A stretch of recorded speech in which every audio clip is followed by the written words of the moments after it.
Hello, and a very good evening to all of you joining from wherever from the world.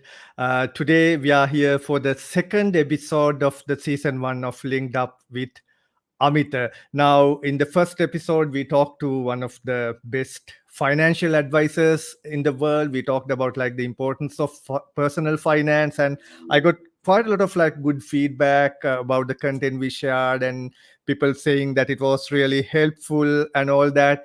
And in today's episode, also, we are going to gain a lot of value. Now, especially if you are an entrepreneur, if you are a tech entrepreneur, today you are going to get a bag of value. I mean, a bag full of value from one of the best or a veteran industry experts in tech entrepreneurship. Now, before I introduce the guest today, let me talk a bit about my program. This program linked up with Amitha. Now, as I told in the first episode, I planned this event or planned this show last year as an event where I can connect some of the best industry experts, professional academics from various industries and various fields with my connections, followers on LinkedIn, because I wanted to utilize this opportunity I was given by LinkedIn to go live on my personal profile to create a platform to share knowledge as much as possible with the people who are connected to me on LinkedIn. So, with that objective, I started this new show named Linked Up with Amitha.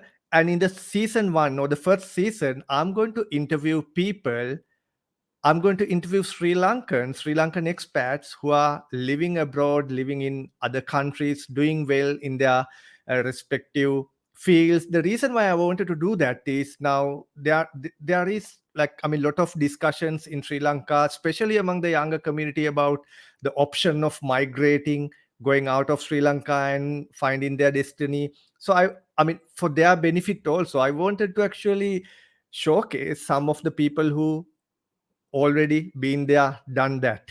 So that's the reason why I actually wanted to bring some of the top Sri Lankan expats who are in the pinnacle of their area of expertise in the respective countries that they live. All right, so let me introduce you our guest tonight. So tonight I'm going to introduce you a tech entrepreneur. So the lessons that we can learn from a serial tech entrepreneur. Our guest today is Manoj Ranaweera. He's a veteran tech startup entrepreneur with over 20 years experience.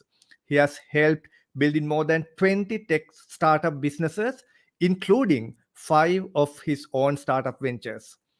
He has helped building the startup ecosystem in Manchester since 2006, and in the process has helped building startups from pre-revenue to £1 million annual recurring revenue. He's the founder of Techcelerate, Lite, Progress Zero, and his latest venture, Skilled Up Life, which we are going to talk a lot about today. And about Manoj. Manoj holds a bachelor's degree in electronic engineering from the University of Brighton and an MBA from the Alliance Manchester Business School at the University of Manchester. So, with that introduction, let me welcome on screen Manoj Ranaweera, our guest today. Manoj, good evening. Good evening, Amitha. Thank you so much for having me today.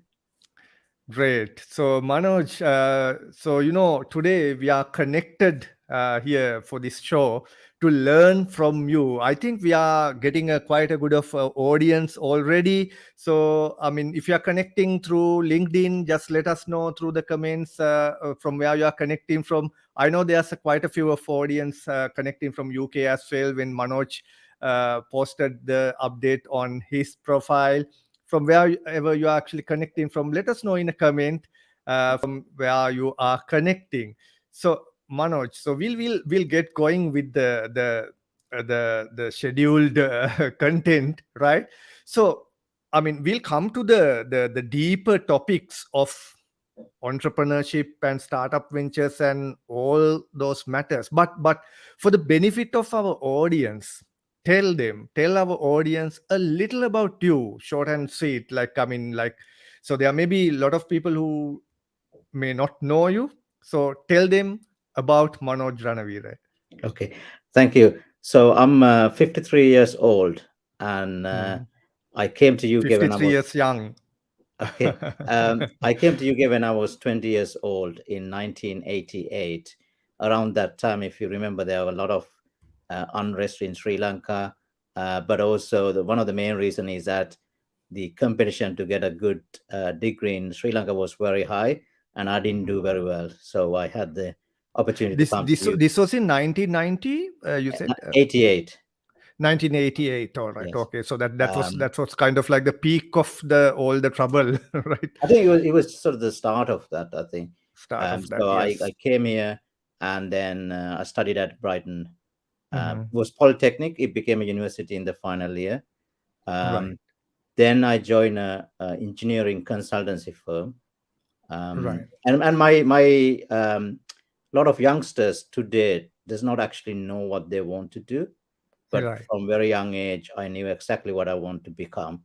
I want Yeah. to Yeah. become an engineer. So when the Right. opportunity didn't exist in Sri Lanka, I came over here. Yeah. So I got an engineering degree.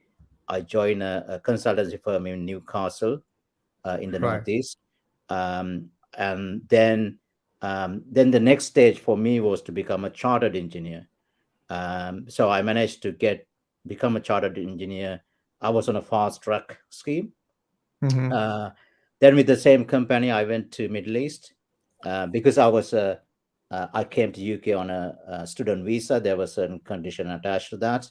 All So right. after I became a chartered engineer, around that time I had to leave the country for 2 years.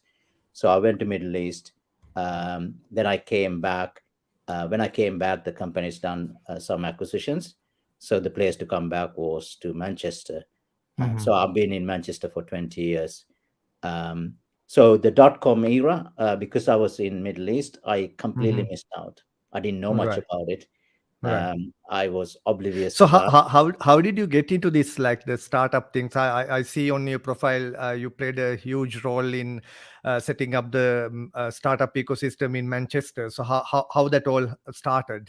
So Uh, when I was in Middle East, I felt like I was not gaining anything, even though I was financially gaining, but I wasn't gaining in terms of the developing my mind. So I felt right. like I need to do an MBA to move from engineering to management. Right. So I came to Manchester, did an MBA. For some strange reason, I don't know when that actually triggering point happened, but I Hmm. ended up not wanting to be a part of another 10,000 strong organization. So All until that right. point, I worked for two large organizations. They were both around 10,000 employees. I was just a number. And they were both at that time owned by Americans. So a Hmm. British, as somebody living in here, we're never really going to have a big say in an American company in that era. So Right. I did an MBA. Then at the end of the MBA, those days the startup word wasn't coined at all, but there was a big advertisement on a newspaper asking for people to invest and join this startup in London, and I did. Uh-huh. All So I right. was going to invest £50,000 and run a division for them. But What company was this? it's a tiny company All right. called Morahan International. At the This time, it this must was be like early 2000s this is or 2004. 2004. Okay, so 2004. right at the end of the dot-com bubble burst, the I think the new dot-com bubble burst in 2000. yeah. So from 2000 to 2004, there weren't many tech Mhm. companies. Obviously, Yes. Amazon survived and few others did, but Yeah. there weren't very many. Um, so I joined this startup to invest 50,000 in, Mhm. but you can't do due diligence, especially even now. It's very hard to do due diligence on a company at that early stage. Yeah. But this company had a massive black hole. So All right. I withheld my cash. Company went into voluntary liquidation in 3 months' time. There were much more Mhm. clever people putting large amounts of money compared to Mhm. me. And then I thought, I got this MBA. I knew what I could conquer the world, right? The MBA does that to you. So I thought I can set up a new company, take the concept forward. So I did a, prior to this, when I was part of the large companies, I used to do international tendering. So all I knew is about the stuff that a large company did. I never worked for a tiny company. Mhm. So I did international tendering myself for my company, and I end up in Sri Lanka. I tried India, but Mhm. I got totally confused. Then I ended Right. up in Sri Lanka, did everything I could, but I'm not going to name them, but I appointed a company who took my money for the next 2 years and didn't deliver. All So right. that's my first big failure. All right. Okay. So we'll So, talk about those points later on, Manoj. So to go a little more deeper into our conversation. So now I saw, in recent months, recent weeks, I saw that you are really active on LinkedIn and your other social media profiles about your latest venture, Skilled Up Life. So, I'm really interested in knowing the concept behind Skilled Up Life, like how was the initial idea started, and how this whole Skilled Up Life thing came to be, and what's the story behind it. okay. So some people get ideas every day. I rarely get Mhm. a new idea. Typically I get ideas to improve what I'm doing, but I rarely get a new idea. But this was the I had idea on 1st April 2020, based on something I heard. Because the COVID in UK has COVID was we started the shutdown, first shutdown in mid March 2020, and UK government started a scheme called furloughed scheme. Under that Mhm. scheme, if you're an employee, you could not work for your employer. You had to stay at home, and the government will give up to £2,000 a month. But Right. if you want a higher salary, the company would pay the rest. Luckily, so there were lots of people at home doing nothing, not being able to go to work, or not being able to work for the employer, not knowing what to do. Is a massive difference from the life before. And they were called furloughed individuals. And then we had all these tiny startups. Suddenly, if they were waiting for contracts, they didn't appear. They got into a lot of trouble because customer base just disappeared overnight. So I Mhm. thought, why can't we just get these furloughed individuals to help the little companies? Because the Mhm. companies typically can't get access more experienced talent unless they hire them. But here Mhm. we have a massive pool, and they are doing nothing. They're getting frustrated because they have to look after children 24/7. And Netflix has so many movies, right? After a while, you get fed up. So so I built a marketplace. I got the idea on 1st April. By 7th, we were live. All right. And by In 20th, 7 days. yeah, by 20th, we had the first paying customer. Okay. So we ran that on a non-profit basis until end of July. So we Mhm. made a small amount of money, about £420. We handed that over to NHS charities. Mm, mm. But that period helped us to learn, because I never really played in the talent market, the Yeah. space before. But I Now, quickly came to Manoj, see. just to interrupt you there, like, it's really interesting to see or understand, like, what was the reaction of the employee side? Were they voluntarily, signing up for these jobs, knowing very well that they are not getting paid? These are like unpaid internship type of uh, opportunities they are getting. What was the reaction? Was it a mixed reaction or a overwhelming reaction? How was that? So I'm talking about just before Skilled Up Life, we set up what's called furloughed life. Right. So Okay. these individuals cannot earn. That was a condition because the government was paying them, UK government, All right. Okay. right? Okay. Um, and therefore they had nothing to do. They were getting frustrated being at home. Mm-hmm. So Mm-hmm. we provided a means for them to at least get involved, get their brain functioning. Right. So we did that for a while until end of July, but we sort of like peaked, and then it dropped because the furlough scheme was coming to an end Hmm. temporarily. Hmm. Hmm. And that time period was good enough for me to understand a bit more about the labor market.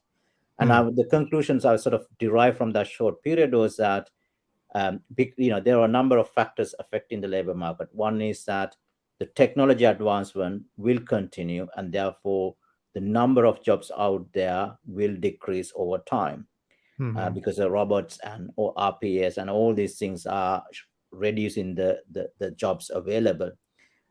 This might lead to something like a 4-day week, and right now actually that's been talked about in UK and elsewhere, right? Hmm.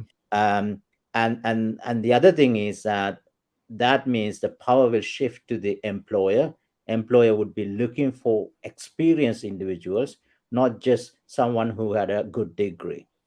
So the Right. Right. experience will play a significant part in Hmm. who gets a job and who doesn't, Hmm. and where do you go to get experience, and Yeah. there isn't a destination site at the moment. Yeah, actually, that's kind of like a debate that I always see on LinkedIn. Like, I mean, the debate of like, okay, like from one angle, like, I mean, the employers are complaining that the people are not good enough, not experienced enough, and all that. And then from the candidate side, they are complaining that first give us the exposure, give us the opportunity, then we'll show like our talent. So I mean, this is kind of like a never ending loop, right? So Yeah. I think you came in the right time, right point. So okay, if you want experience, come and work, but you are not getting paid. That's the deal, right? Yes, so we also wanted to make it what I call non-intrusive. So Hmm. if somebody comes and work free of charge for 8 hours a day, I think it will be hard to justify what that is. Is that experience or is that exploitation of labor taking place? Hmm. Hmm. So, well, we didn't know how to handle this on day one, but what we came, the conclusion we came to it is that we want that individual to continue what they are doing, and what we are providing is on top of whatever they are doing. So it's a non-intrusive volunteering. Um, so the minimum ask is 1 hour per day for 3 months. Hmm. So if you Right. look at that time period in an adult's life, that's just nothing, right? Hmm. Hmm. What they gain is real experience doing what they want to do, because once you have payment attached to experience, you are it's not a 50-50 thing. You are going more towards the payment rather Hmm. than the pure experience. In our case, Yeah. you cannot earn anything. Hmm. There are no, not even Amazon voucher. Hmm. um, Absolutely. there's Yeah. no promises of any paid work Yeah. after that. So Yeah. the individuals who sign up purely come for Yeah. experience. Yeah. So I mean that's a fair deal, because I mean if that's the problem that I'm trying to solve, for me to actually get stepped into the industry, get my first opportunity, so I have to compromise in some way, right? I mean, so how long one could work like this in one contract? So we suggest 3 months volunteer terms, but Right. we have individuals who have done 3 months and they got jobs before that, not from us, because we Hmm. don't try to promote jobs within. We want Right. people to go out and get jobs from outside. Right. Otherwise, we're just going to become a mixed place and people are going to not fully Yeah. understand what we're trying to do. So, but also we have individuals who's done one term and then would go to do another term Hmm. with doing something different. So we have a second year marketing student from Sri Lanka called Vishma. When she Hmm. joined us, we didn't have anyone in support. Hmm. She was the first. Then she helped us to build a support team. And after the 3 months, she actually extended that 4 months. After the 4 months, she wanted to learn more about get experience on Instagram. So she actually manages our Instagram now. All right. So just to give you another example, we have Alice who joined from, she's British, but she joined from, at the time, she was living in Greece. She joined from HR. She was the first. She wrote everything that need to be written about HR for us, and she built our team. And prior to that, she has no HR experience or no HR education, but she always wanted to go to HR. So before the 3 months ended, she got a HR job with the American company. So, All right. so we got lots of case studies now emerging. I think people get bogged down thinking if I would do something, I should get paid. But the same individuals are prepared to pay for education. They are prepared to pay for courses online. So Absolutely. they believe that that's a legitimate expense. But here the expense is all free. It's just your time. If you are motivated, there isn't anything that you can't achieve. Yes, absolutely. Because I mean, a lot of the people they don't get this. I mean, the equation right. I mean, Yeah. training is part of developing yourself, right? I mean, the initial experience. I mean, it's worth the investment of your time to get that initial exposure, getting going on. So, Manoj, will come to Skilled Up Life later again in few of the other questions that I have for you. But before that, I mean, getting back to the topic of like the startup ecosystem and tech startups and all that.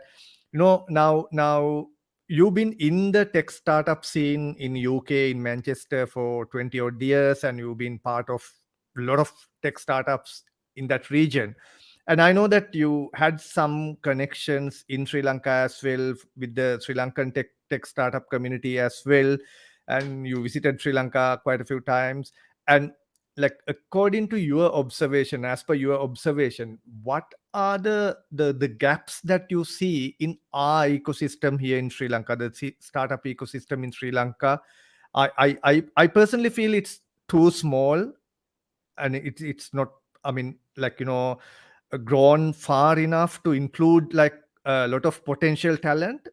That's my personal feeling. uh what's your take on it? Like, I mean, what are the gaps that you see which we can, in the short term, address by applying experience of you from a market like UK, Manchester? So if you actually look at, if you compare, so you could argue saying London is much smaller than San Francisco, right? Hmm. In terms of startup ecosystem. And if you then compare London versus Manchester, Manchester is tiny. And then if you compare Manchester versus Sri Lanka, Sri Lanka would still be tinier than Manchester.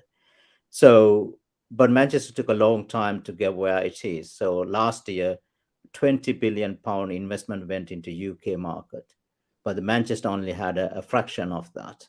So most of that money went into London. So in Sri Lanka, if you look at it, the market is tiny, but there are a lot more players now than 5 years ago. What's happening now is that you had, I think you had at least, I remember one IPO, H01, I believe, listed on Sri Lankan Stock Exchange, didn't they? And there has been number of exits by Sri Hmm. Lankan founders. So these are the two things that will kickstart a lot more activity, because those founders, they have affiliation to Sri Lanka. Some of them are living in Sri Lanka, so they would start injecting some of that, their earnings back into the system. But then you have people like Jivan Yanam and lots of others. You got a Hatch. There are more co-working spaces now. There are more Hmm. accelerators.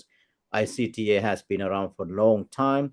Yeah, Spider just to interrupt you there, Manoj, like, likewise, I mean, in a proper startup ecosystem, what are the facilities that we should ideally have? You mentioned about Hatch and co-working spaces. Likewise, like, what are the other players in an ecosystem that we have to expect in a good startup ecosystem? Yeah.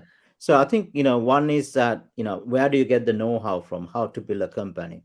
That Hmm. comes from people who has done it before. That's why the exits are important, because they will spend some time with younger companies.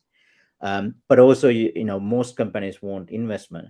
So you need to have individuals putting money into the system. So Sri Lanka has an angel network, and there are, I think if I recall last time, they collected like 100 expats, putting, I can't remember how much, so that they're not just getting money, they're getting the expertise from everywhere as well. So those are things that's already in Sri Lanka. And I think what need to happen is that there need to be more of those same things. Hmm. But then you need to have a government that recognize the the key difference between a tech company and a non-tech company is that a tech company, if they get it right, can create significant wealth because they're selling a widget many times, versus non-tech companies are selling more services. So if government does understand this, then they would make policies that will enable more people to inject capital into the ecosystem. On There will be tax incentives. So in UK we have schemes like SCIS and EIS, which are used by a lot of investors to put money into startups. So those schemes, I believe, Sri Lanka is looking at it, or have may have already implemented. So you need a good policy framework, and Mm, ICTA is a government body, mm, isn't it? They've been championing this for a long time. So I would say it's more need to happen. And I think on the other side, you could look at things like from the education side. um, if I remember, everybody, while they might be studying for A levels, or they might be doing a degree, they also try to do chartered accountancy mm, courses. mm, mm. Can you? I don't know whether it's still Yes, happening. yes. I mean, I'm from that generation. You Okay. you finish your A levels and then Yeah. chartered Yeah. accountancy, and then came Right. SEMA and all that. Yes. Okay. So instead of just doing that, or maybe a portion of them, what if they went to a boot camp to learn about coding, Absolutely. right? Yeah, yeah, So, suddenly it's not just about, uh, because chartered accountancy doesn't guarantee a job. It gives you a yeah, qualification, because yeah, everybody did it, so others did it as yeah. well. Whereas a Yeah, boot absolutely. camp, This is a wonderful. I mean, a great point. Actually, Manoj. Like, I mean, I haven't seen that actually happening. Like now. I mean, you mentioned about these stakeholders of a proper ecosystem, the investors and the co-working spaces and the policy framework and technology backbone and everything.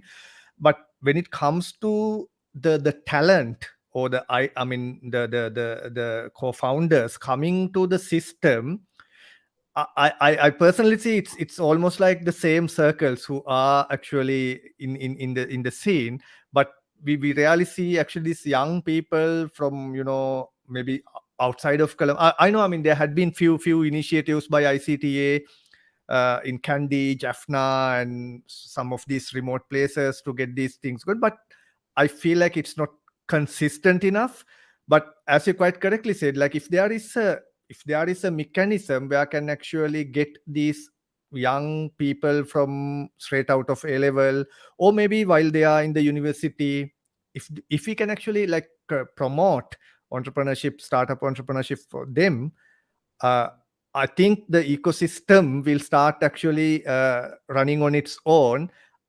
Then again, I know that there are like few such initiations at University of Moratuwa and few other places, but those needs to be really scaled up to encourage these younger people to take up the challenges. so I think I'm talking about slightly before that. I'm Hmm. basically saying, instead of doing chartered accountancy degree, which got so many modules, a portion of that might be interested in just doing a boot camp type. This is to learn Hmm. about how to coding, Yeah. so that you could get a coding job, a software engineering job. And you Hmm. have many platforms like Upwork, Fiverr, and so many others. And there might be even ones specific to Sri Lanka, where you could sign up and do little projects and get paid. And then you could Right. also Right. come to us, but you're not going to get paid from us, but get real experience with the company. Hmm.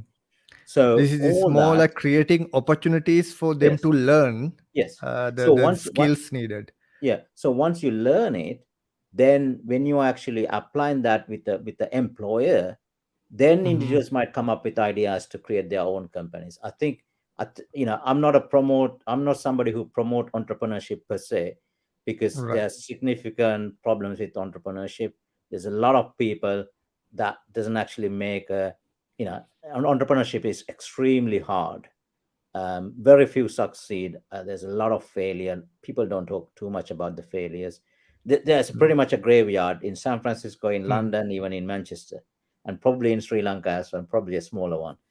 Yeah. Um, so, so I think you know, the problem we find in the UK now, and probably true with America, is that everybody want to be entrepreneur. They don't want to do any jobs, right? So Yeah. this causes another problem, because end of the day, a tech company need employees in order to grow. But I think, what I'm proposing is that, instead of chartered accountancy, maybe a portion of them could become software engineers, Hmm. and Hmm.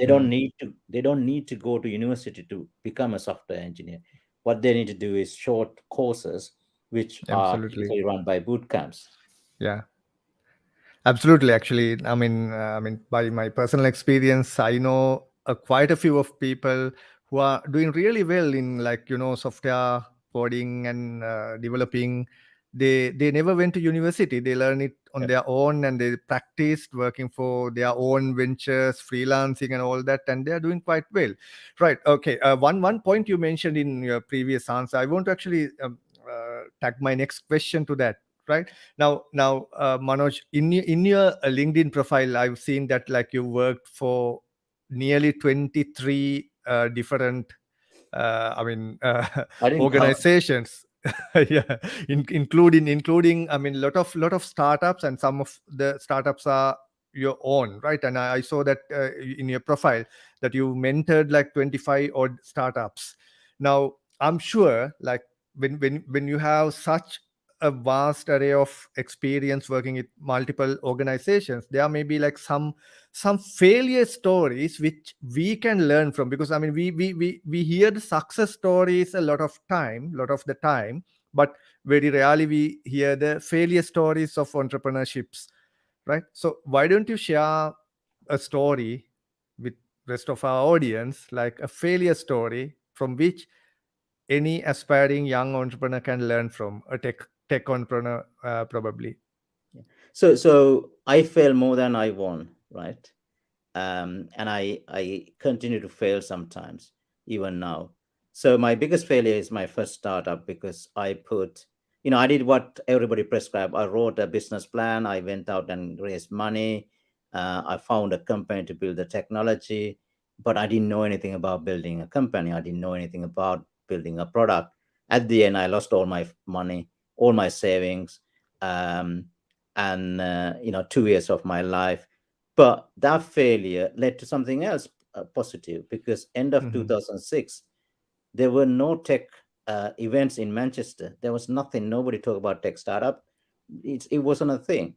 And even in London, there were very few. So that led me to create a series of events. By doing running those events from 2006 to 2013, I pretty much built the Manchester tech ecosystem, because I was the only person who brought investors and tech companies together. We even had American investors flying in. We had Right. so everybody heard about Amazon Web Services. Amazon Web Services didn't even have a single employee in the whole of Europe, and I Hmm. brought their chief evangelist 4 times to Manchester. So all these activities wouldn't have happened if my first company probably was a success. So it failed, and therefore, I did all these events. I ran all these events simply to learn. And the reason they were successful was that there were other tech entrepreneurs who didn't know either what they were doing, and they wanted to learn with me. So we Hmm. learned together. Hmm. So I found another company in 2007 called E02.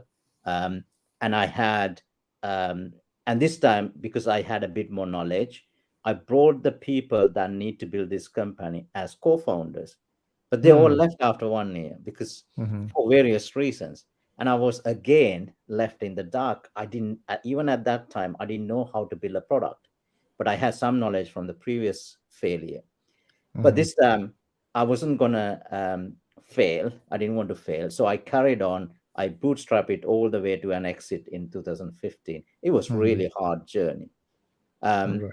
so, so I think failures is I don't subscribe to failures, but if a failure happen, don't be too sad about that, because you would have learned quite a lot, which hopefully you can apply to whatever you do next.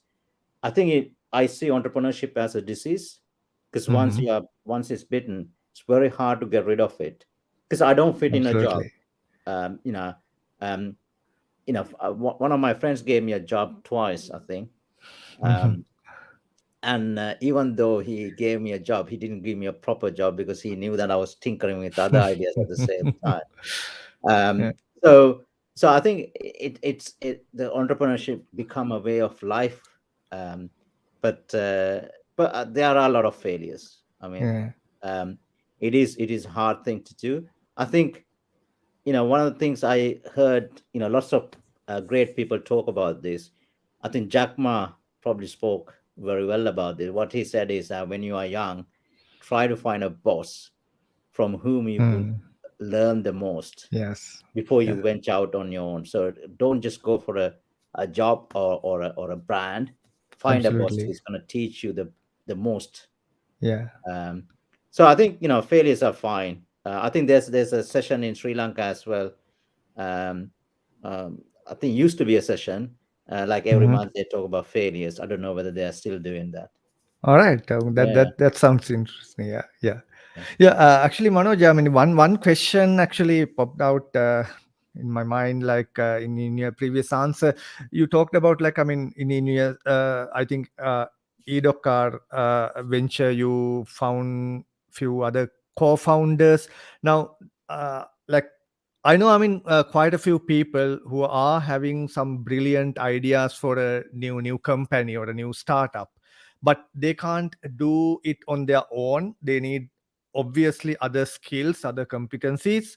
Now, one of the biggest problems that we see in Sri Lanka is it's really difficult to spot co-founders, because I mean everybody is in the employee mindset. Okay, you pay me a salary, then I'll come work for you. But very rarely we see this co-founder mentality. So how would someone imagine that I'm a aspiring entrepreneur with a real good business idea, but for me to actually bring it to life, I need a engineering person, I need a proper, business development person.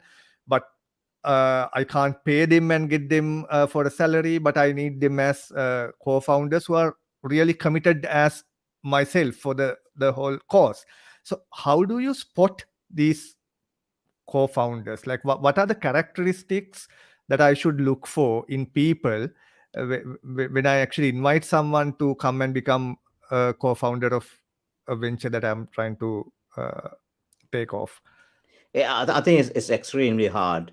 So I think the only way you could do that by going to many events, talking to many people. But the problem with finding a co-founder is that typically your circumstances and the others that you want to bring are maybe quite different, Hmm. and that's where things go wrong. So I used to know, so my experience is quite unique to Manchester, but I used to know a company that was founded by three individuals. They all left the same employer, sat in a pub and decided what to do, and so they knew each other, Hmm. and Hmm. they were then managed to create a company. Hmm. So there's another company I know where there are four co-founders, and they did a similar thing. So they already trusted individuals, they knew Yes. individuals' capability. So it's not like somebody getting up saying, I need to find a co-founder. How do I go about it? Hmm. I Hmm. see this all the time in every walk of life. People want to find that co-founder. Typically, they are looking for a technical co-founder. I personally don't know what the answer is, but there are many places you can hang around. Hmm. Hmm. Um, for me, the co-founder thing doesn't work because I've tried it number of times. I failed.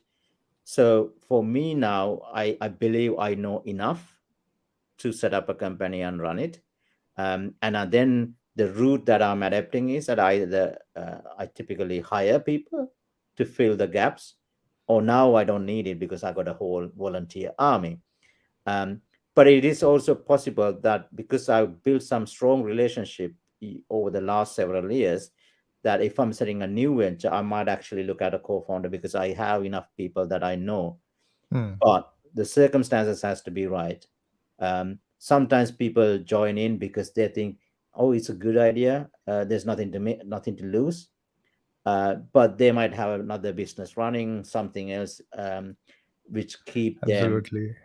committing less effort, and therefore the whole Hmm. thing start to collapse. And the problem happens, especially if those individuals own equity. And at Hmm. the very beginning, if you split equity evenly across everybody, then you have a big problem. So a lot Mhm. of companies fail because of that. You don't want to have silent shareholders, especially co-founders. You want active Mhm. people. So there are mechanisms in the market now where the co-founders does not earn the equity on day one. They have to earn it over a period of time. Right. So so those things weren't there 15 years ago, but they are available now. These are very well practiced instruments. So you have a safeguard. And I still think finding the right co-founder is something, you need to have a Yeah. lucky break. It's Yeah, it's very hard. yeah. Actually, Neil is saying you need to have the cash flow analysis right.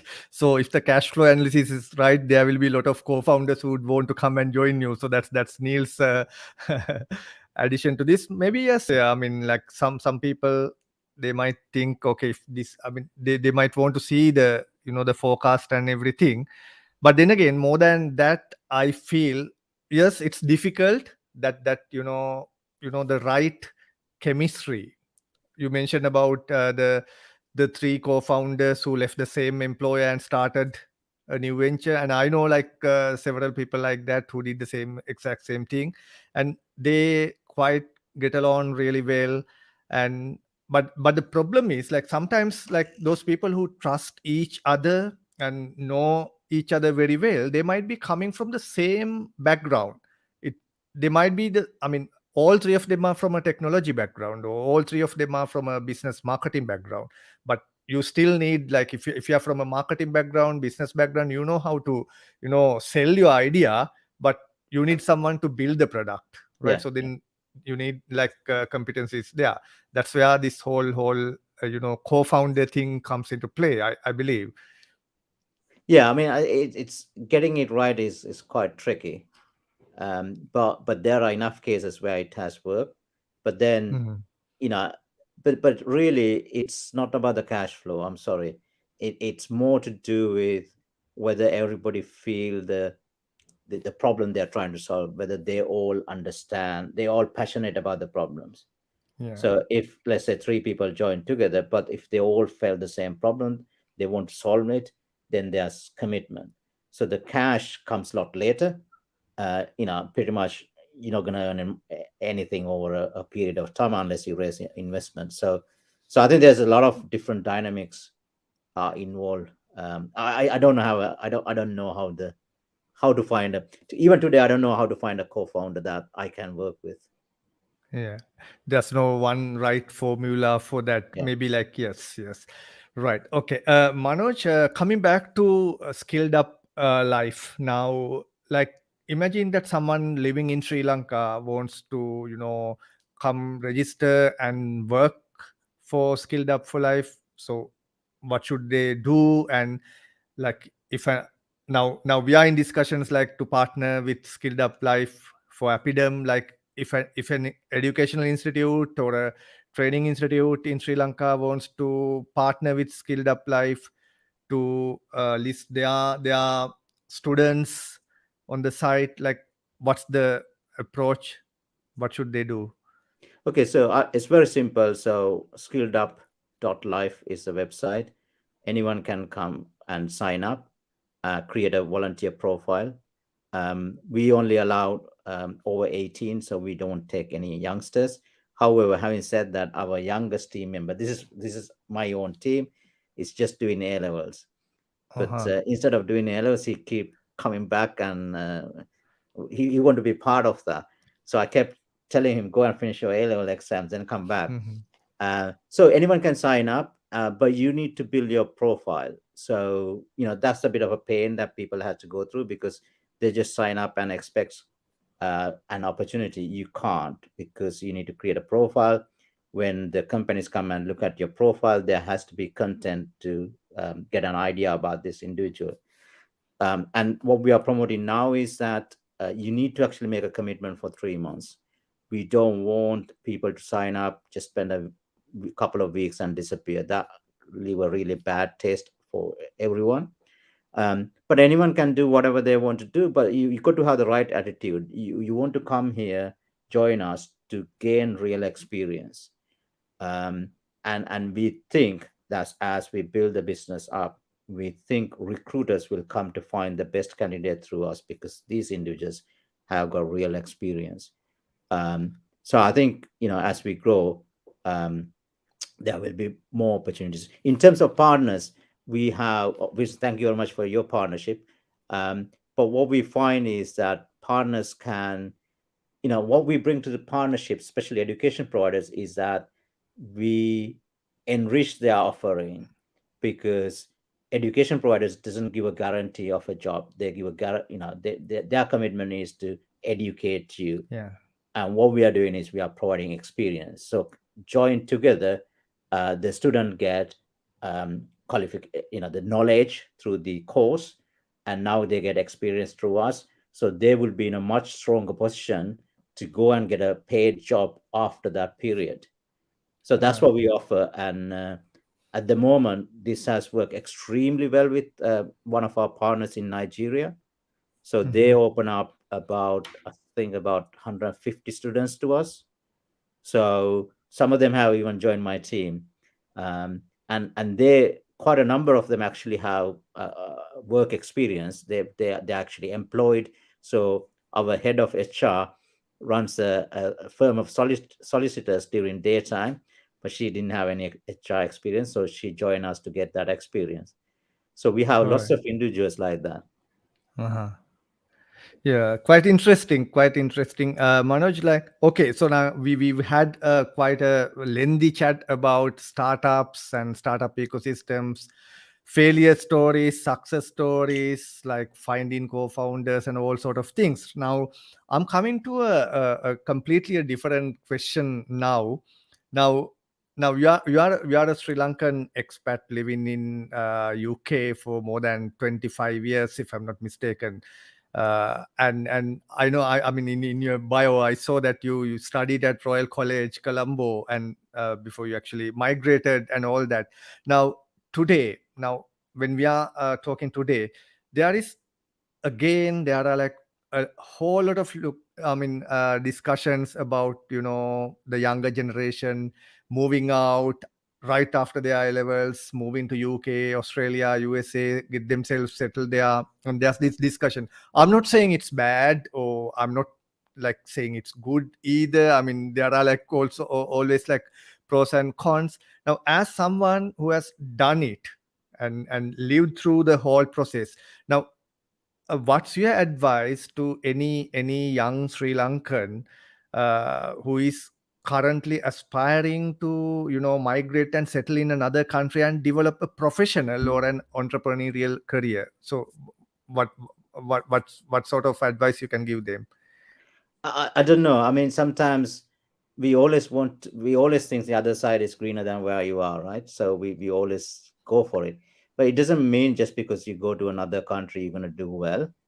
There are lots, I mean, cost of living in UK is really high. It's going to go high now, because even higher because of COVID-19 and the billions that the government put into sorting it out. So you're gonna have, I think, end of the day, to me, maybe I'm a little bit biased, but I think it's what you make of where you are. If you just keep going to find a solution somewhere else, thinking that that's going to solve it, it might not be. Especially in tech, especially given that there are some initiatives in Sri Lanka, and it doesn't cost much to build a tech company anyway.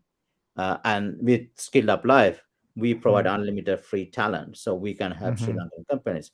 So we currently have just one company from Sri Lanka, Univisor.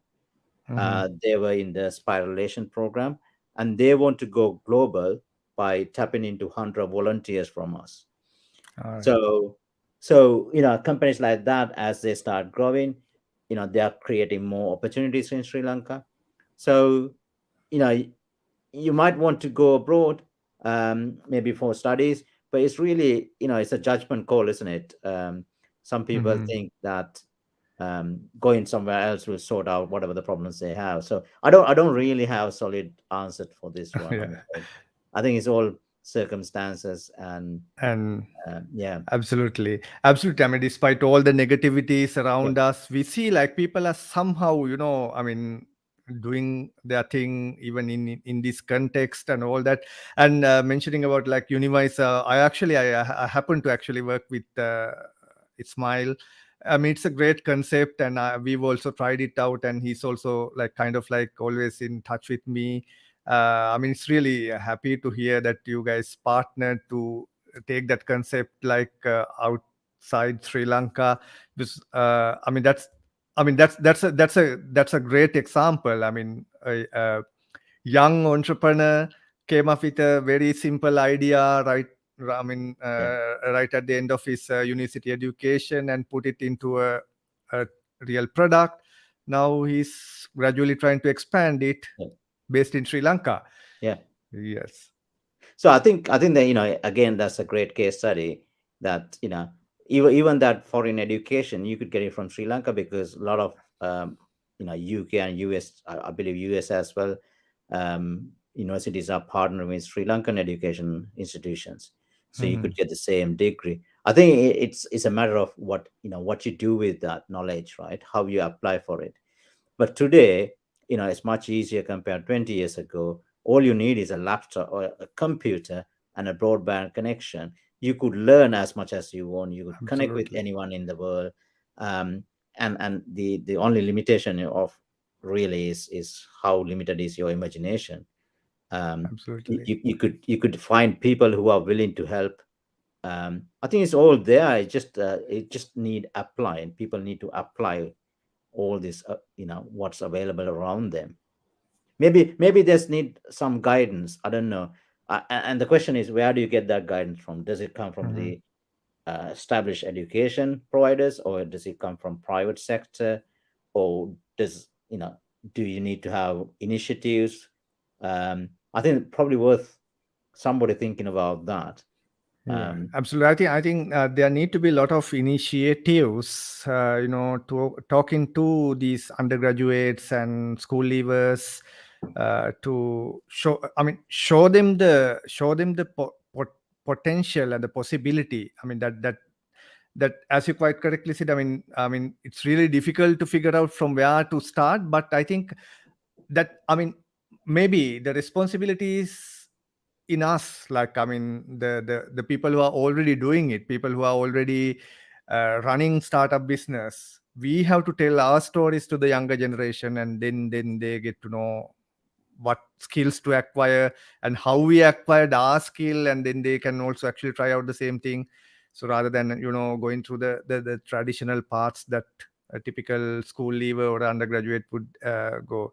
So we need like the younger generation to you know think like Ismail did right yeah. after his higher education. I Right. mean, So just yep. to, I mean, the young chap who's working with us is called Hmm. Binath. He's from Kingswood in Kandy, and he's Right. 19. I think he's 18 plus, and Hmm. he's just doing A levels, and all his friends are studying. He's studying. Others are playing games, and he's actually spending time with us. Yeah. And he's very he thanks me all the time. I didn't do anything. He thanks Hmm. me for giving the opportunity. Hmm. He signed up. I didn't reach out to him or anything. So Yeah. just imagine, he's living with his parents. His costs are taken care of, but he had the initiative to do something. But what Yeah. if 100 kids did the same thing? What thousand million, Absolutely. right? So Absolutely. it's not just about us. There's so Yeah. many free courses out there. So it's Hmm. about applied, but I think Yeah. it's also about showing who's going to show them that there's a way to do this. I think Yeah. that's the question really.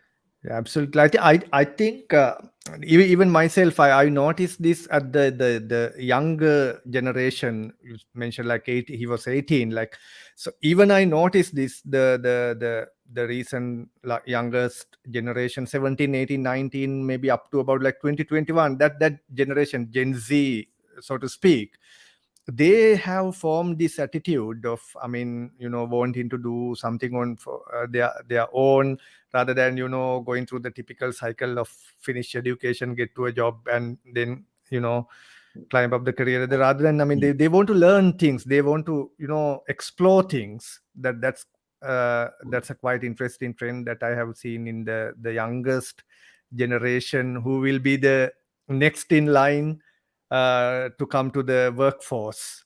Yeah. I mean, if somebody wants to set up something, I'm happy to come and give time. And I'm sure there will be a lot of people. I don't know what form it will be, but I think, um, yeah, I mean, even though people who play with TikTok and all others, as long as they're doing something, that will lead to hopefully a positive thing. I think Yeah, Banuka, if I remember, he used to play games, right? So look at where he is today. He should be a good absolutely. example. A great case study. Yes, Yes. yes. Absolutely. Right. Okay. So Manoj, thank you very much for joining the show today. Actually, we had a great discussion about entrepreneurship, tech startups, and actually it went into various other areas like the future potential of Sri Lanka's youth and everything. So thank you very much for joining in for today's show, Manoj. And for the viewers, like this show is hosted by me every other Monday, so we'll be connecting once again on 7th February. That's the next show is scheduled for 7th February, and we are going to talk about a bit of a contradicting terminology to use: sustainable marketing, right? So that will be on 7th February. So I'll reveal the name of the speaker very soon. So watch out for my LinkedIn profile. So I'll let you know who is going to be the speaker. We are going to talk about sustainable marketing in 2 weeks from now. And yes, with that, we come to the conclusion of today's show. Manoj, any last remarks that you want to share with the people who are connecting with us? No, just to say thank you, Amitha, for having me. And if anyone wants to reach, you can easily find me on social media. Absolutely. The easiest is LinkedIn, if I'm not mistaken. And you're active on Twitter, right? Yes, I'm Twitter. on Twitter. Yes. Yeah. You can find Manoj on LinkedIn, Twitter, and Clubhouse. I just got to know that he's doing a show every Monday. You mentioned, every. Yes, so we have a show at 12 o'clock UK time, GMT. We Right. chat with four founders who have recently raised investment. So they are Right. obviously available to go and listen as well through Clubhouse. So we've done Great. about 42 shows, interviewed over 100 tech founders. So there's a lot of knowledge in there, especially if you're raising investment. Perfect. Right. So thank you very much, Manoj, once again for joining the show today, and everybody who tuned in live and who are watching this recorded as a recorded session. So thank you very much for watching, and I'll see you in another episode of Linked Up with Amitha 2 weeks from now. Good night, everyone. Thank you so much. Bye.